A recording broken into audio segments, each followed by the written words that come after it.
as Americans, we are appalled, we are disgusted by the attack against the people of Paris by the terrorist organization ISIS.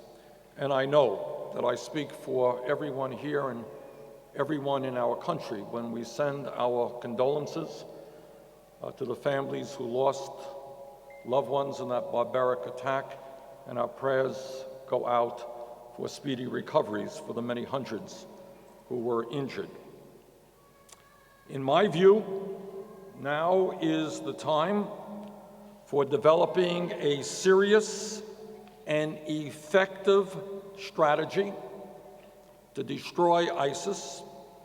Now is not the time for cheap political talk or trying to take political advantage of this difficult moment.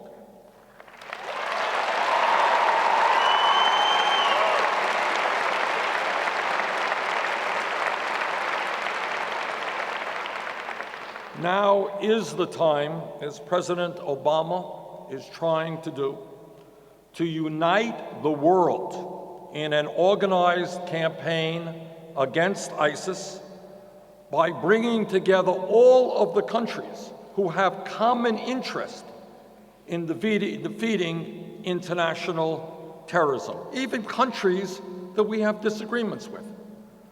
So I think what the President correctly is trying to do is bring together our European allies, France, Germany, the United Kingdom, and others, along with Russia, and along with the Muslim countries who are today face-to-face with ISIS.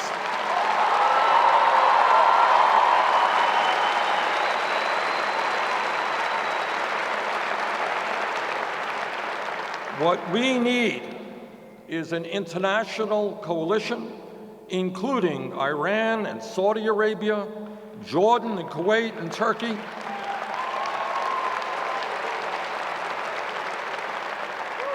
Now, putting together this coalition is not going to be easy, given the many hostilities and long-seated disagreements that some of these countries face. But that is what President Obama and Secretary Kerry are trying to do, and I support their efforts. But let me also say that now is not the time for demagoguery and fear-mongering.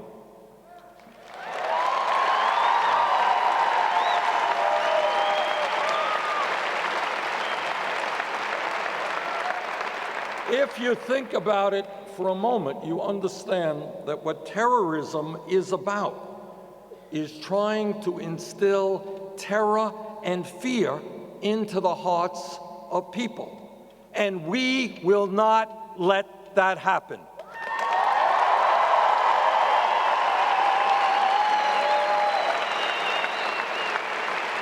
As Americans, we will not be terrorized.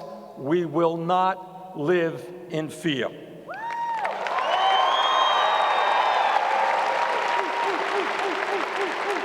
And I do have to tell you that I am disturbed by some of what I am hearing from my Republican colleagues. And I will just say this.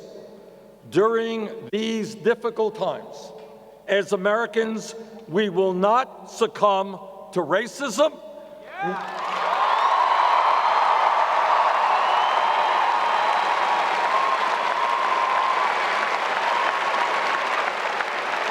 We will not allow ourselves to be divided and succumb to Islamophobia.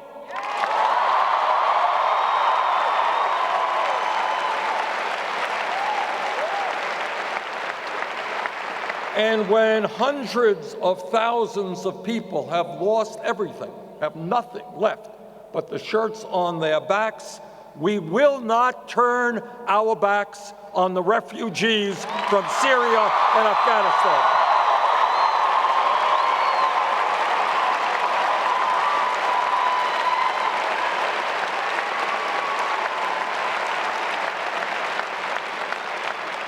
We will do what we do best, and that is be Americans fighting racism, fighting xenophobia, and fighting fear.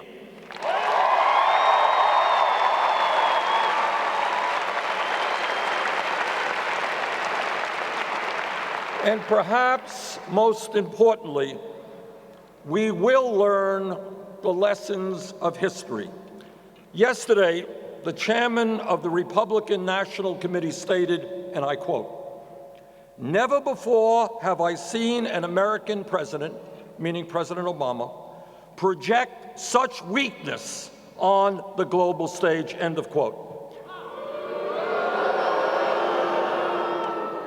Well, as many of you will remember, back in 2002, we had a president, President Bush,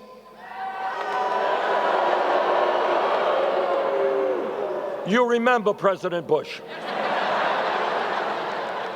We had a president, and he was very, very tough, but not very smart.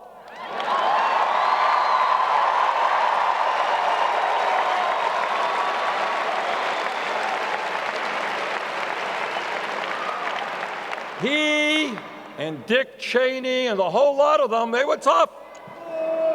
And they said we should invade Iraq. We should do it virtually alone. And the result was 6,700 brave men and women from our country dead, hundreds of thousands of our best young people coming home with injuries, physical and emotional, many, many hundreds of thousands of Iraqis dead and wounded, huge instability in the entire region, and we are paying the price today for that instability and that chaos.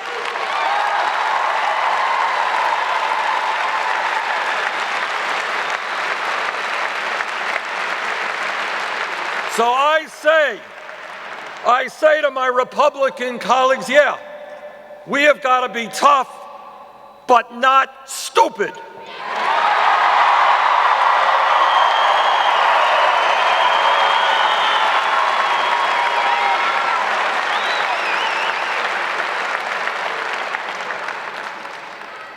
Yes, we need to create a worldwide coalition that will defeat ISIS, but no, the United States of America must not be involved in perpetual warfare in the Middle East.